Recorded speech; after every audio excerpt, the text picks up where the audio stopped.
বিসমিল্লাহির রহমানির রহিম। বিজারি উপস্থিত তারাপ্রসন্ন উচ্চ বিদ্যালয়ের ষষ্ঠ শ্রেণীর প্রিয় শিক্ষার্থীবৃন্দ,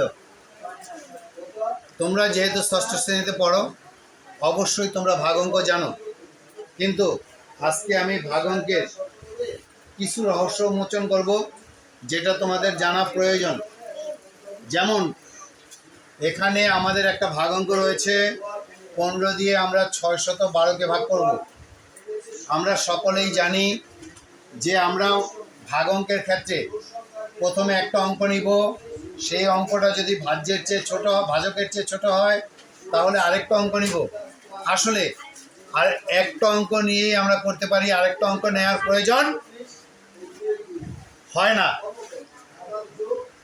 আবার বলছি যে তোমরা সকলেই জানো, যখন একটা অঙ্ক নেওয়ার পরে ভাজকের চেয়ে ছোট হয়, আমরা আরেকটা অঙ্ক নেই। কিন্তু আমি বলবো আরেকটা অঙ্ক নেওয়ার প্রয়োজন নেই, আমাদের একটা অঙ্ক নিয়েই আমরা ভাগ অঙ্ক করতে পারবো। সেই ক্ষেত্রে আমাদের প্রয়োজন গণিতক নতুনভাবে শেখা। যেমন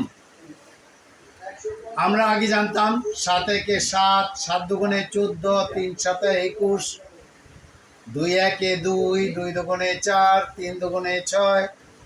আমরা গণিতক পড়েছি 3 একে 3, 3 দুগুণে 6, 3 তিরিকা 9।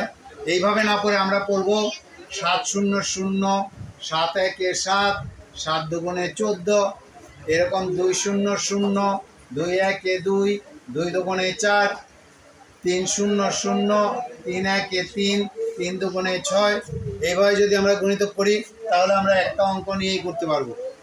যেমন আমরা যখন দেখেছি ভাজক 15, ভাজ্য 6, তাহলে আমরা শূন্যকে ব্যবহার করব। 6 15 0 0, বিয়োগ করলে আসে 6।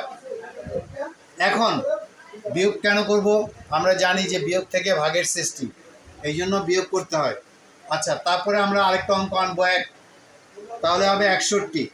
এবার আমরা 15 ঘরের গুণিতক করব, 4 15 60, আবার বিয়োগ করলে 1।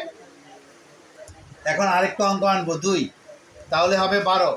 আমরা পূর্বে জানতাম যে একটা অঙ্ক আনার পরে, কেটে আনার পরে যদি না যায় তাহলে সামনে একটা শূন্য দিতে হয় ভাগফলের। আসলে সেই শূন্যটা কেন আসে এটা আমরা এতদিন জানতাম না। এই শূন্যটা আসে ওই কারণে, এই যে 15 0 0, বিয়োগ করলে 12। এখন আমার এটা পূর্ণতা পেল। এখন এই 12 চলে যাবে উপরে, এই ভাজ্য 15 ভাজক এটা আসবে নিচে। তাহলে আমাদের রেজাল্ট হলো 40 সমস্ত 12/15। 40 সমস্ত 12/15। যেহেতু বাদিকে শূন্যটা রয়েছে, এই শূন্যের কোনো ভ্যালু নেই, তাহলে আমাদের রেজাল্টটা আসলো 40 সমস্ত 12/15। আমি মনে করি তোমরা সকলেই বুঝতে পেরেছ। ধন্যবাদ সকলকে।